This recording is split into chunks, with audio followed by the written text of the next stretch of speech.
your head up high, and don't be afraid of the dark. At the end of the storm, there's a golden sky, and sweet silver song of the lark.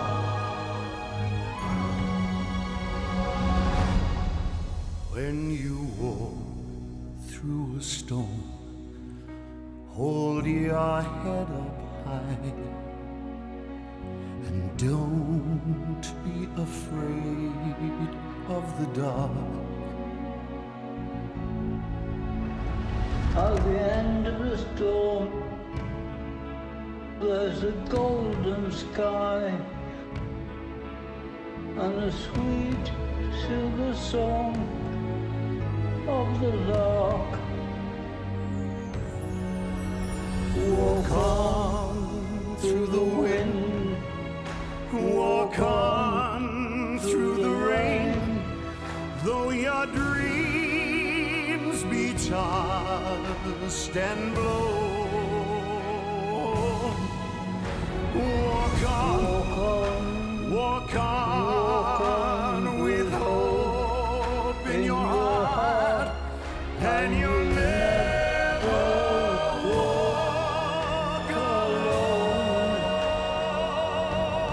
You'll never walk alone.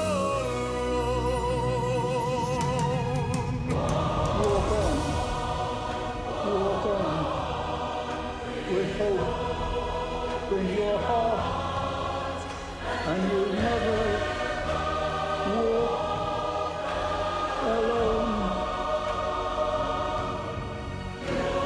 You'll never walk alone. When you walk through a storm, hold your head up high, and don't be afraid of the dark.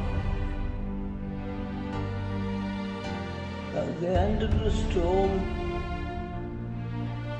there's a golden sky, and a sweet silver song of the lark.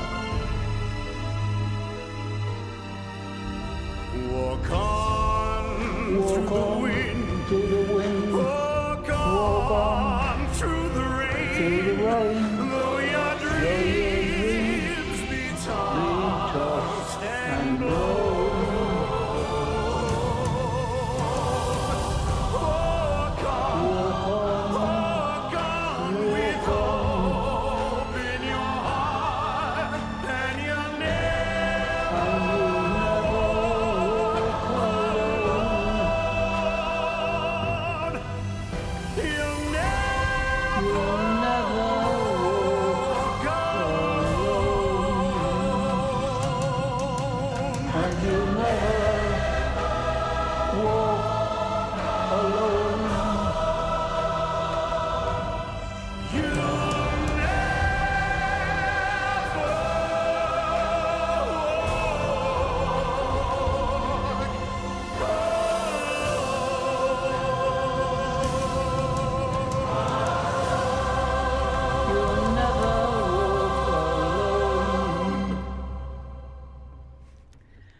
A Happy Man by Edwin Arlington Robinson. When these graven lines you see, traveller, do not pity me. Though I be among the dead, let no mournful word be said. Daughters that I leave behind, and their children all were kind. Near to them and to my wife, I was happy all my life. My 2 daughters I married right, and their children I rocked at night. Death nor sorrow never brought cause for one unhappy thought. Now, and with no need for tears, here they leave me full of years. Leave me to my quiet rest in the region of the blessed. Well, good afternoon. So lovely to see you here, and welcome to the celebration of Captain Sir Tom Moore's life. Well, goodness me, what an entrance. The song we've just listened to, You'll Never Walk Alone, what a perfect start to today's service. And really to hear Tom's voice is so lovely, isn't it? A wonderful beginning, and particularly special as Tom, with the help of his grandson Benji, chose the music for today.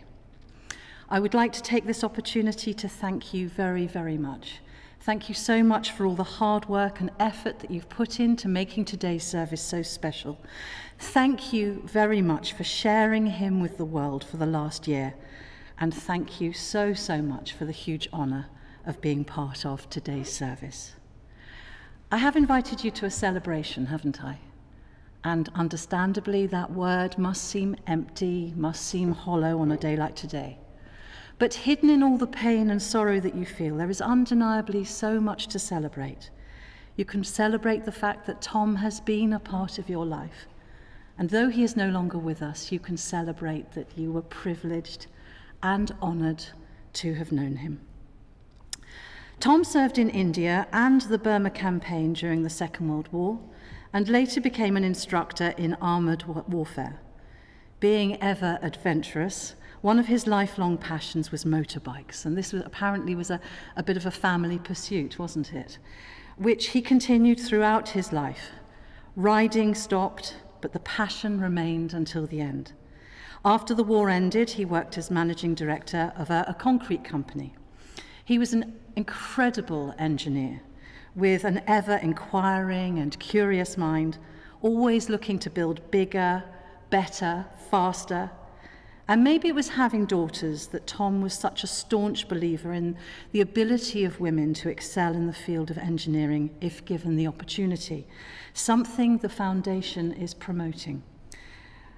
Lao Tzu, author of the Tao Te Ching, once said that a journey of 1,000 miles begins with a single step, a beautiful Chinese proverb. Captain Tom's journey of 100 laps began last spring with the aim of raising £1,000 in aid of NHS charities by his 100th birthday. Who would have thought that by his birthday, nearly £40 million, making him a Guinness World Record-breaking fundraiser, with donations from 1.5 million supporters would be raised. Quite incredible. This triggered the creation of the foundation in his name. He was so, so proud of the cornerstones of the foundation that he created. And he was so proud that the cornerstones are about tackling the causes of loneliness, education, and inequality. It's quite incredible to think that 163 countries donated. That's nearly the whole world. As wonderful as we think our NHS is, people from other countries really aren't going to be interested in our health. So it seems obvious to me that they were really investing in Captain Tom and the values that he stood for. He was a proud British veteran and a gentleman. He lived in a multi-generational environment. Not only would that have kept him young, but also symbolises the importance of family to him. What sacrifices did he and his peers make in defence of our freedom? A man with a strong moral compass, a strong work ethic, a sense of pride, and an indomitable spirit. He serves as an inspiration to us all to never give up and remain strong, though knowing that tomorrow will be a better day. But let's not also forget that he was just a little bit of a charmer, with a wonderful sense of humour and a delightfully boyish sense of mischief. When asked what he wanted in his dressing room for an interview with Piers Morgan, his lightning response was for a bottle of Coke, dairy milk chocolate, and 6 blondes. Our very own Tom Bond. They really don't make them like that anymore, do they? Almost overnight, Tom was propelled into international notoriety, receiving many accolades and the love of people all over the world, recording a #1 chart-topping single, and he was appointed as Honorary Colonel of the Army Foundation College. On the 17th of July, 2020, he was personally knighted by the Queen at Windsor Castle. I know that Tom was so proud of his military achievements and everything that has transpired in the last year. But I think that he would count among his greatest achievements becoming a dad and a granddad. He was so proud of you all, and I am very much looking forward to hearing your tribute shortly. You know, today is a day of memories. Today we come together to remember and to honour a hard-working, charming, kind, playful, and much-loved gentleman. To his daughters, to his grandchildren, sons-in-law and family, he leaves behind him an enduring love. To all those lucky enough to have known him, he leaves the comfort of true friendship. And when you're missing him, he leaves behind the joy of catching glimpses of him in the gestures, expressions, and later than today, the laughter of Lucy, Hannah, TT, Max, Benji, and Georgia.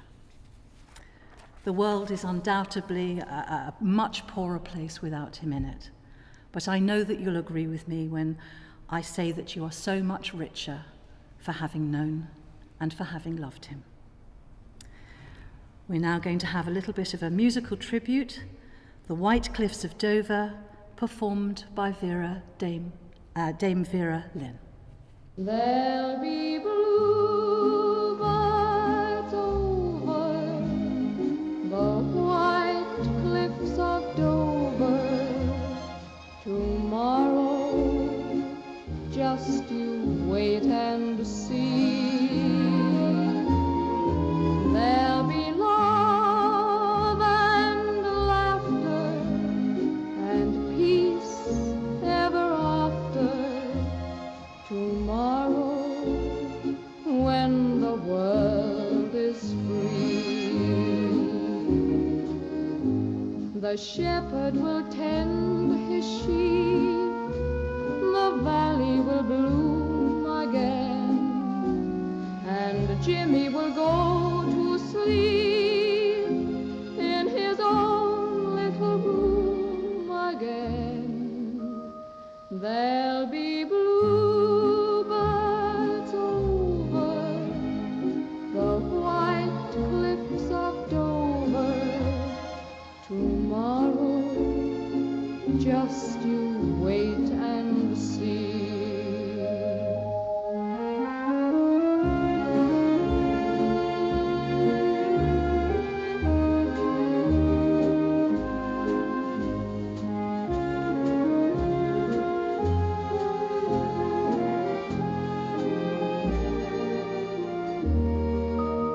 There'll be bluebirds over the white cliffs of Dover tomorrow. Just you wait and see.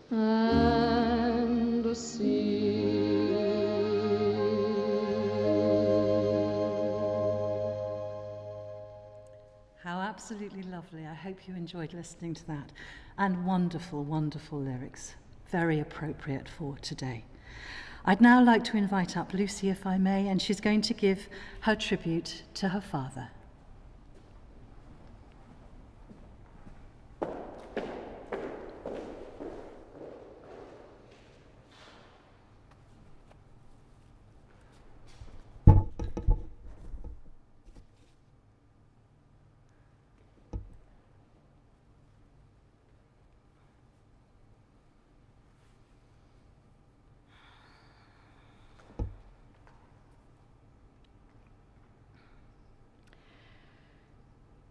Daddy, you would always tell us, best foot forward. And true to your word, that's just what you did last year, raising a fortune for the NHS and walking your way into the nation's hearts. In some ways we wondered, who would have thought it? Yet, knowing you as we did, your motivation and inspiration was no surprise. I remember how in Cambridgeshire you became a master of the land. You loved it, and we spent hours together working machinery, planting fruit trees, growing veg, and mowing the grass. You taught us to be practical, and your presents were too. We have a treasure chest of tools because of you. On my wedding day, you were a steadying influence. I felt jittery and asked you to tell me a calming story. You squeezed my hand tight and talked to me about concrete pipes. And there's a bittersweet day remembered with Tom and Max. We visited the Tank Museum, saw the tank you fought in, and you told us stories of how it had been for you. But it was the same day Pamela, our mother, died. We often talked about milestones in your life, and we laughed about the possibility of you reaching of 100 years. You said, it's just a number. I don't feel any different. And right to the end, you ignored the number and kept on going, urging us all to do the same, with your mantra, tomorrow will be a good day. You have always influenced me with your strength, your energy, your drive to get out of bed with a spring in your step and a purpose in mind. I know you will be watching us chuckling, saying, don't be too sad, as something has to get you in the end.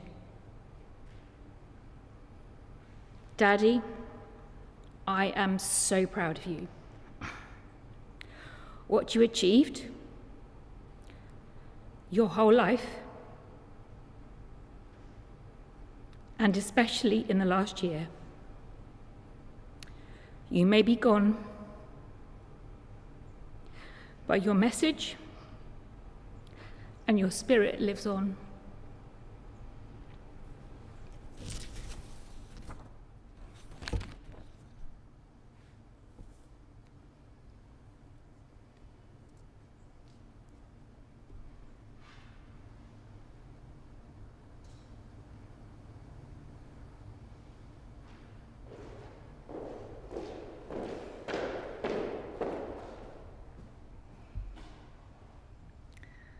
Thank you so very, very much, Lucy. What a lovely and beautiful, heartfelt tribute that was. TT is now going to read a poem by Edwin Waugh entitled, Oh, the Wild, Wild Moors.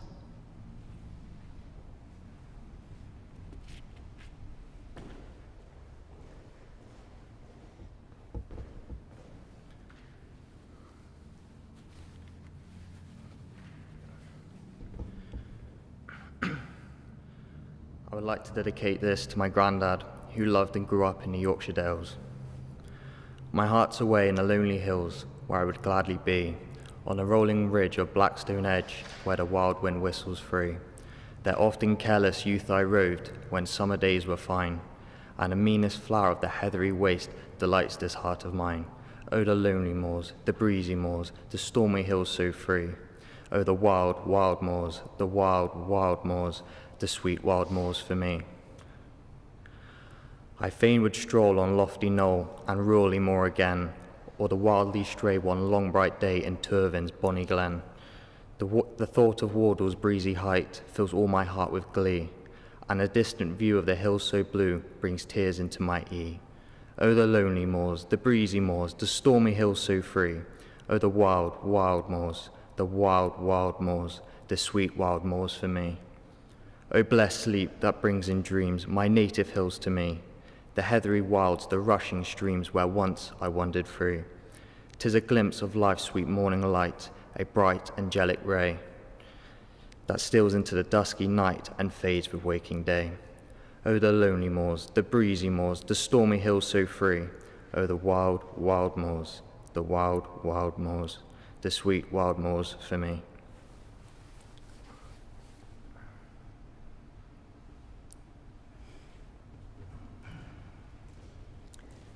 Thank you very, very much, TT. What an exquisite poem you've chosen. Beautifully read. You're obviously a natural orator. We're now going to take a moment to listen to the lovely voice of Alfie Boe. I vow to thee, my country.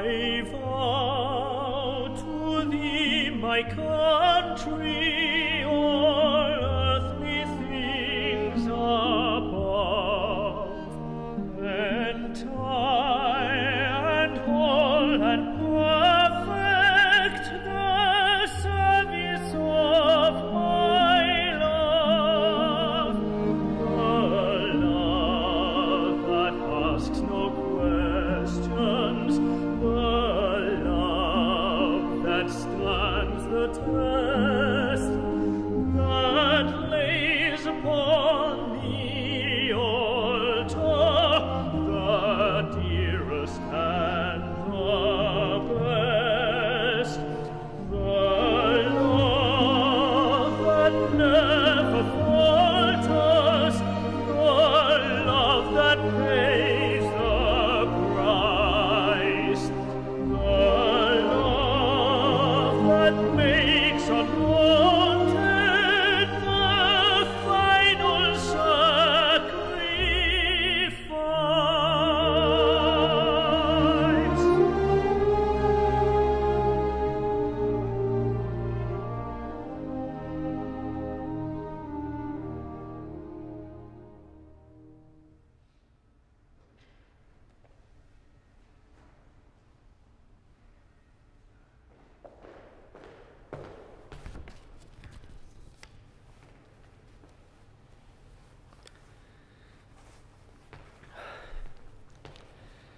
The will for life.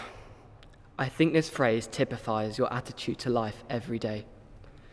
The ability to get out of bed every morning with an invested purpose is something we all look to achieve.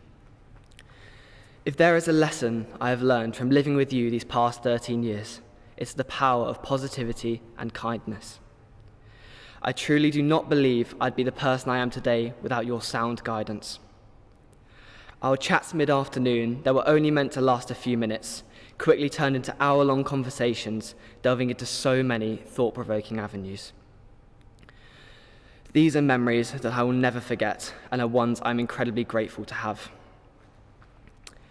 I can't imagine how many pieces of my sport equipment would have stayed broken without your ever-trusting superglue.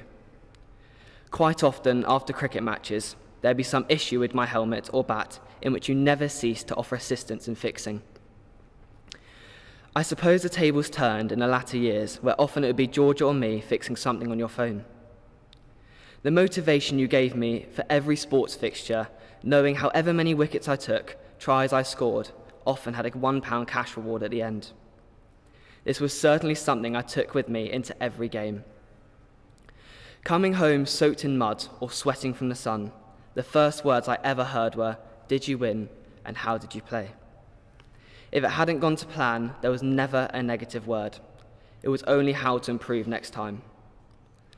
I think in many ways, those are the moments that will stay with me the most. The 5 words we both dreaded the most every night were, "You're the last one up," in turn meaning we had to put the alarm on. Whoever it was often had the gentle roll of the eyes, partially out of embarrassment of realising we were the last up, and partly because we had the responsibility of the alarm. Growing up with you every day, the smell of porridge as I came downstairs was almost a sign to know everything was okay.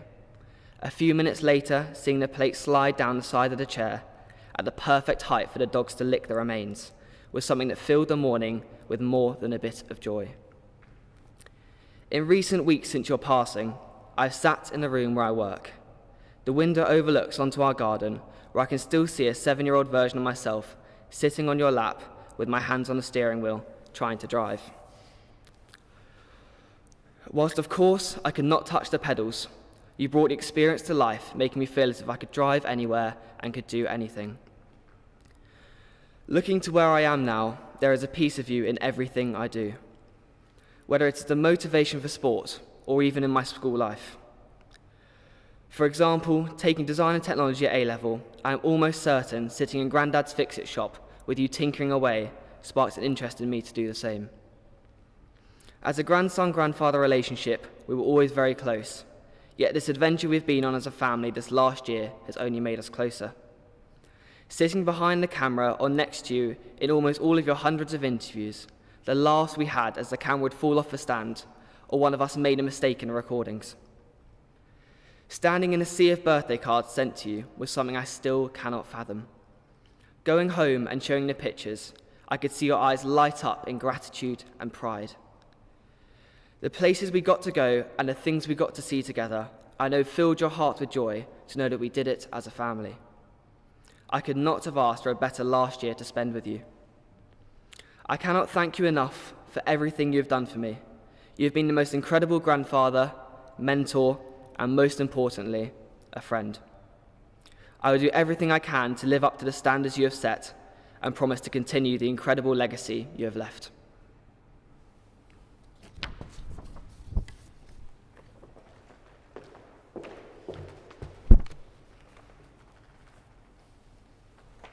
The Magician by Melissa Ormiston and Georgia Ingram Moore. We live with the magician.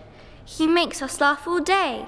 He knows what is important and what I really want to say. He's been beside me my whole life, seen every up and down. He lights the room with his quips. You'll never see him frown. There's his sorcery in the garden, his clever quietening of our dogs. The tomato plants he made spring up, his workshop full of cogs. He eats porridge every morning and sips cocoa every night. He loves to go for walks outside in the morning when it's bright. We live with a magician. He makes things disappear, like any worries that I had at the start of a school year. He makes masterpieces out of paper and stamps and string and glue. When dragons chased us in our games, he knew just what to do. He tells stories of his loved ones, the people left behind. He doesn't cry or moan or shout. He just says, best be kind. We cook together all the time. Casseroles, roasts and stews, cakes and biscuits, sweets and shakes. They're our favourite too. We live with a magician. He's taught me lots of tricks, like where to hide chocolate piled up like tons of bricks. He finds happiness in everything, smiles each and every day. He says the key to life is to keep sad thoughts at bay.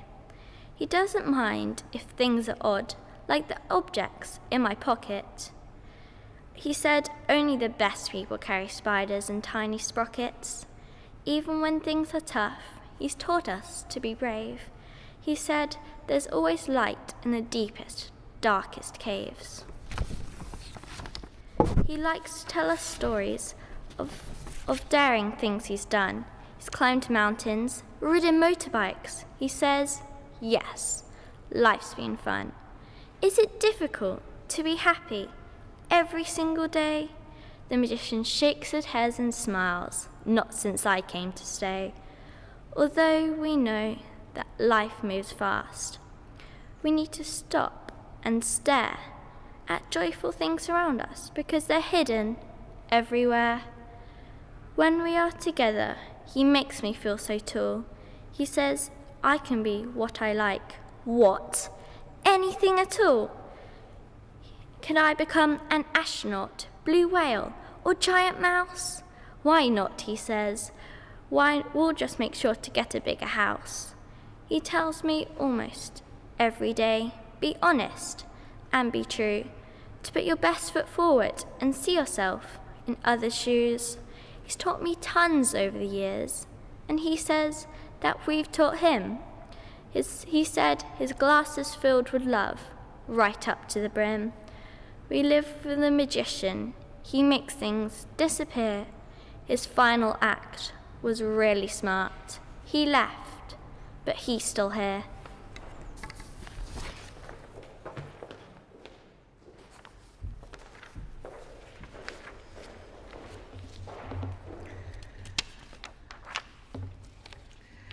Well, goodness me. What an amazing family you are. Absolutely incredible. Thank you so much, Benji and Georgia, for your lovely words. And you know, your granddad would be so proud of you all. You know, poetry in our lives is so important. Our English language is so rich, so potent. And when you take out the extraneous, unnecessary words, you're left with a rich perfume of meaning and feeling. If you can find the right poem, if you can find that there's just one other person who feels the same way that you do but expresses it so beautifully, then that really helps. When you take beautiful poetry and you add music to it, something truly magical happens. We are now in for a very, very special treat indeed. We're about to hear a song originally composed by Charlie Chaplin, who was apparently inspired by Puccini's Tosca. John Turner and Geoffrey Parsons added the lyrics and title in 1954.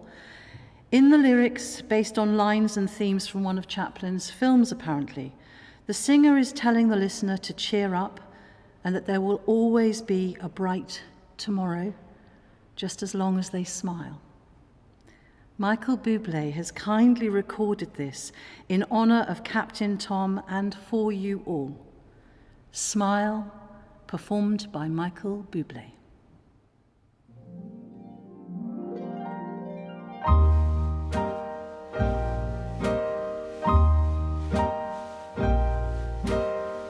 Smile, though your heart is aching. Smile even though it's breaking. When there are clouds in the sky, you'll get by if you smile through your fears and sorrow. Smile and maybe tomorrow you'll see the sun come shining through for you. Light up your face with gladness. Hide every trace of sadness. Although a tear may be ever so near, that's the time you must keep on trying. Smile, what's the use of crying? You'll find that life is still worthwhile if you just smile.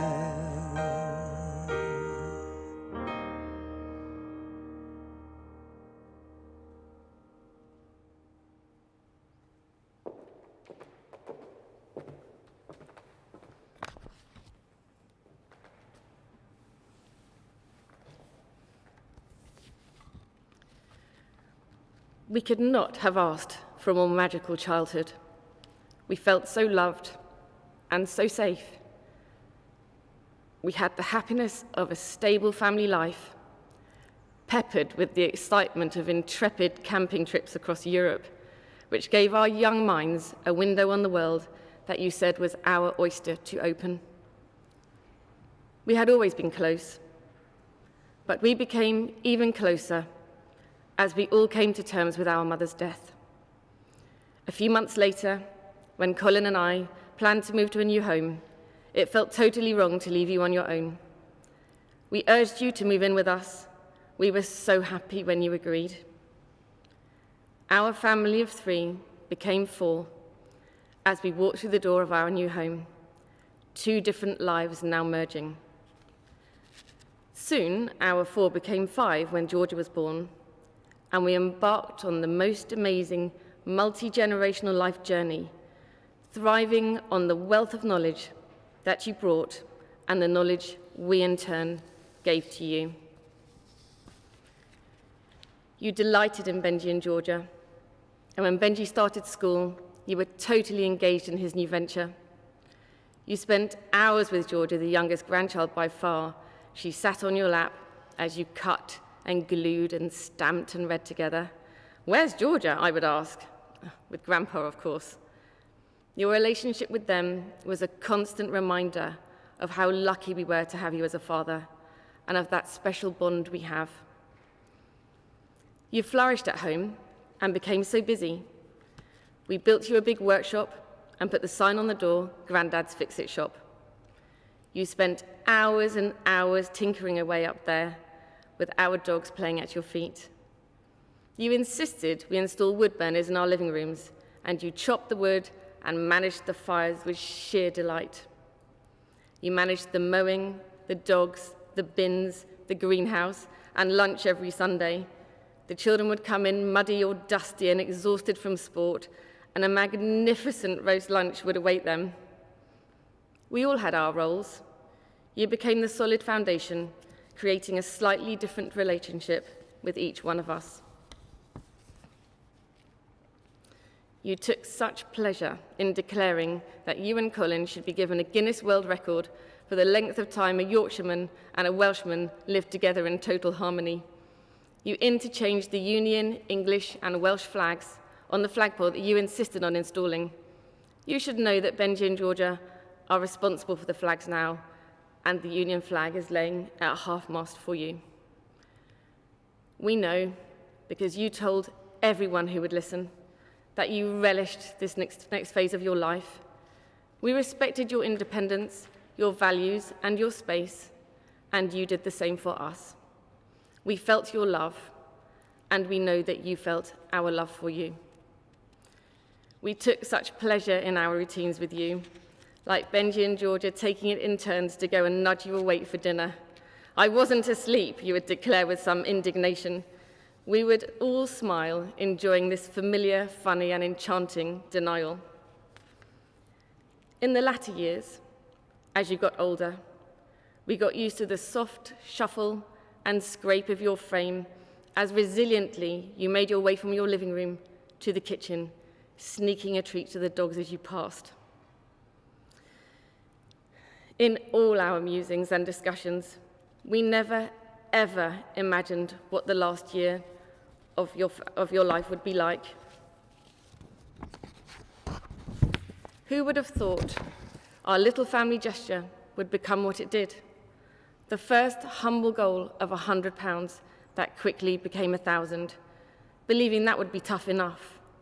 We just couldn't believe it, could we?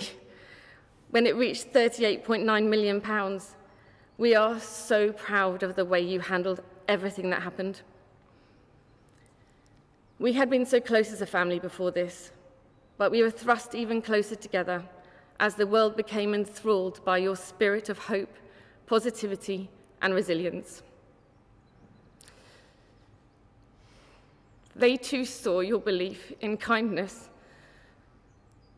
and the fundamental goodness of the human spirit. As your hearing loss made interviews a little tricky, I willingly became your ears. As we sat shoulder to shoulder, we had so many moments of utter joy and laughter as we prepared for each and every interview. Colin, Benji, and Georgia watching with amazement as they saw you on every TV channel and on the front page of almost every paper. You are not a man in the habit of expressing your inner feelings, But this time together evoked an honesty between us that felt as magical as you becoming a beacon of light and hope to the world.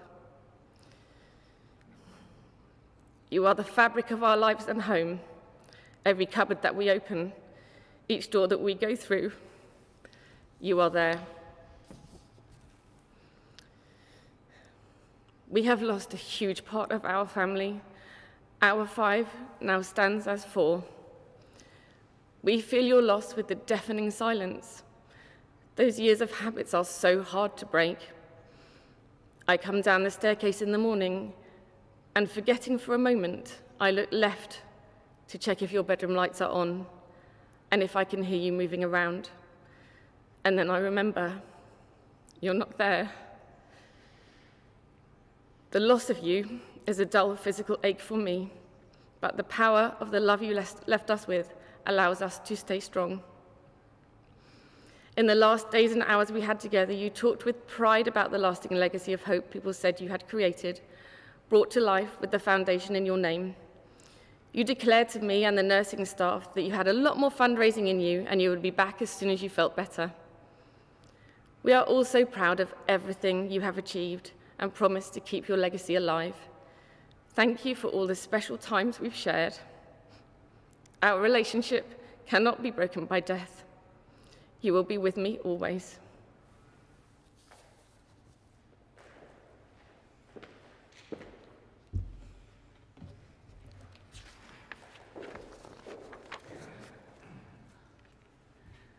Hannah, thank you so, so much. Again, an absolutely beautiful tribute. Really lovely. Thank you. Of course, you all know how lucky you are to have had such a special man in your life. But I also think he would be the first to say how lucky he was to have had you all in his. A full and a happy life. You know, what is a life well lived?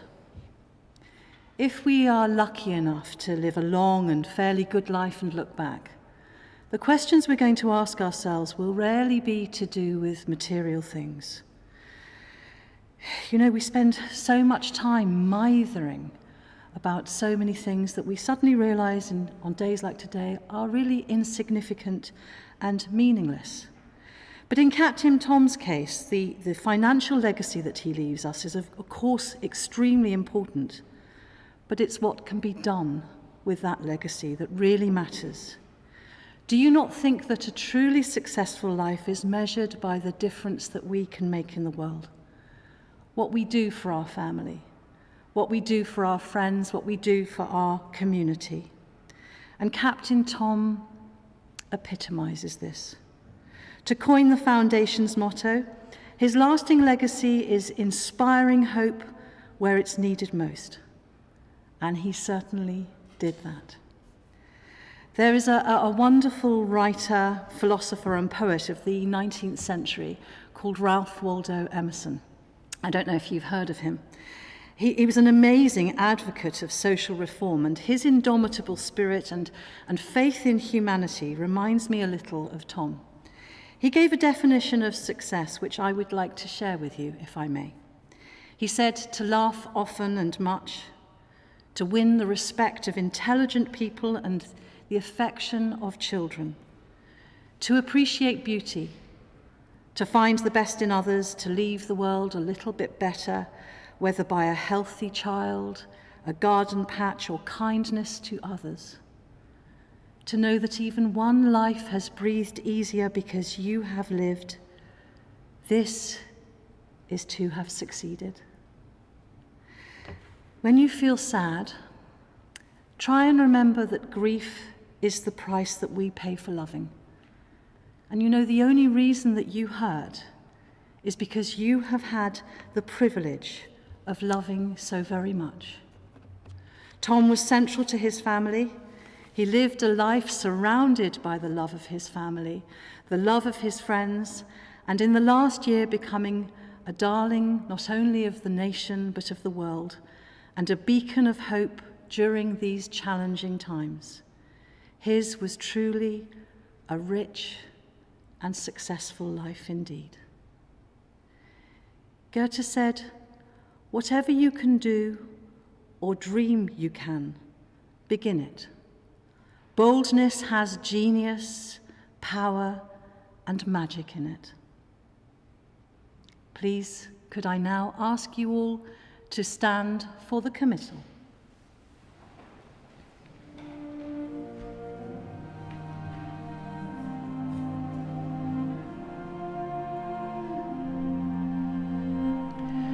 To everything there is a season and a time to every purpose on earth.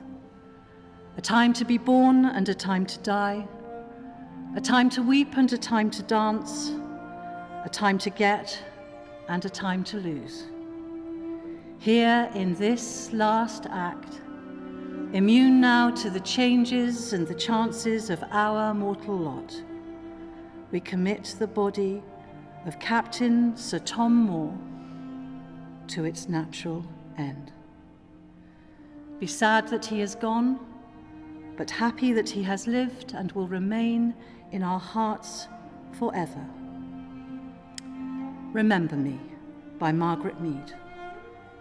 I cannot be seen, but I can be remembered. So as you stand upon a shore, gazing at a beautiful sea, remember me. As you look in awe at a mighty forest and its grand majesty, remember me. As you look upon a flower and admire its simplicity, remember me. Remember me in your heart and your thoughts of the times that we've loved, the times that we've cried, and the times that we've laughed. For if you always think of me, I will have never gone.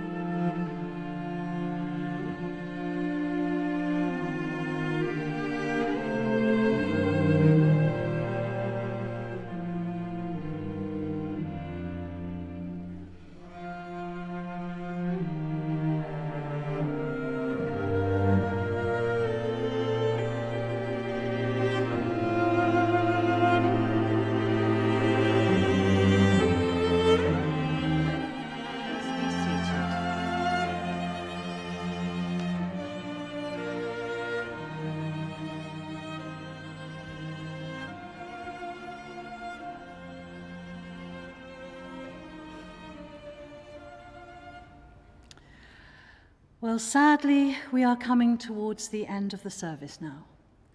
Once again, I would like to thank you so much, and indeed everyone involved, for all the hard work and effort that has gone into making today's service so special. And I think Tom would thoroughly approve, don't you?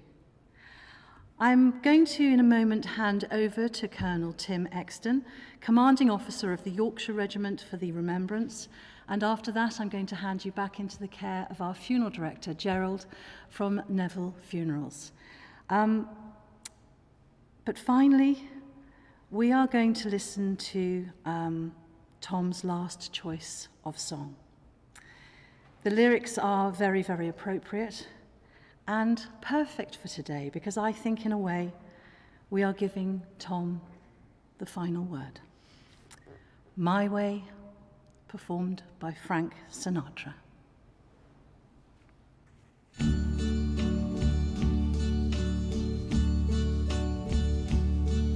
And now the end is near, and so I face the final curtain.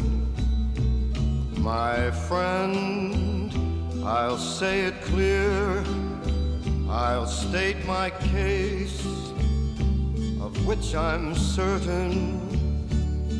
I've lived a life that's full.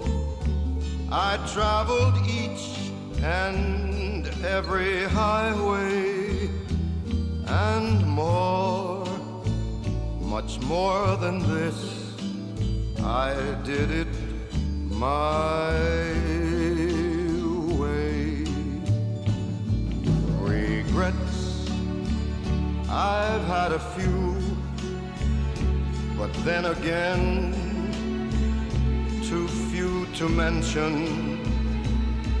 I did what I had to do,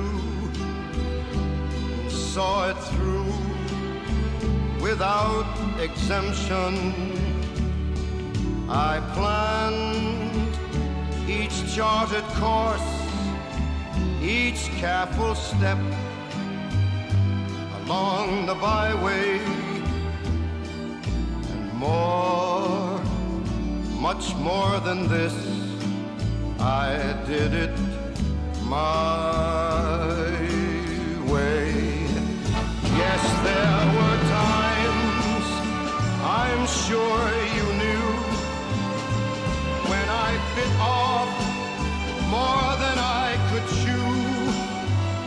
But through it all, when there was doubt, I ate it up and spit it out. I faced it all, and I stood tall, and did it my way. I've loved, I've laughed and cried, I've had my fill, my share of losing, and now, as tears subside, I find it all so amusing to think I did all that, and may I say, not in a shy way, oh no, not me.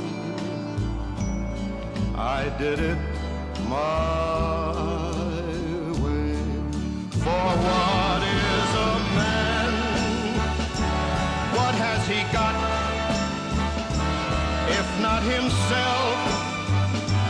Then he has not to say the things he truly feels, and not the words of one who kneels.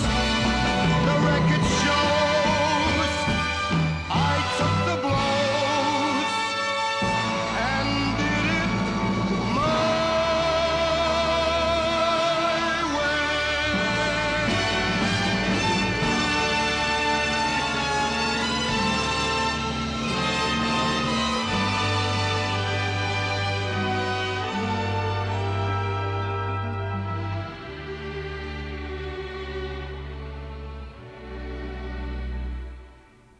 Yes, it was my way.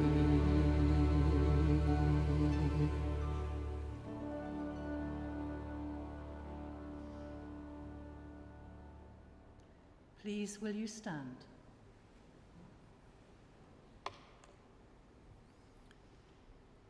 They shall grow not old, as we that are left grow old. Age shall not weary them, nor the years condemn. At the going down of the sun, and in the morning, we will remember them.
When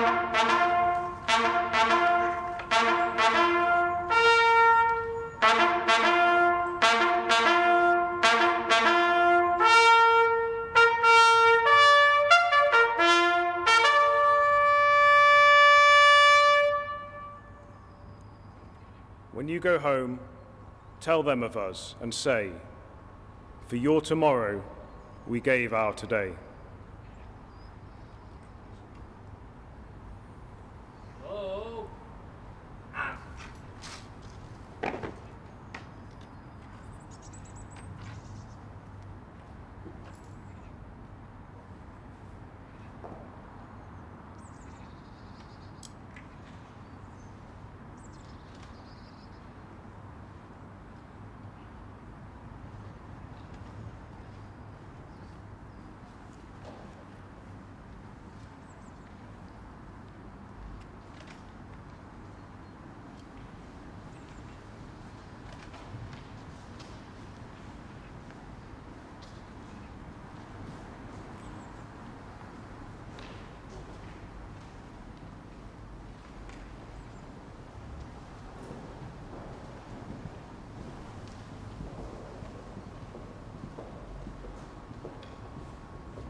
Left.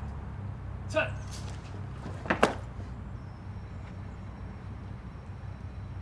Arriba. Quick. March. Annabelle. Fall out.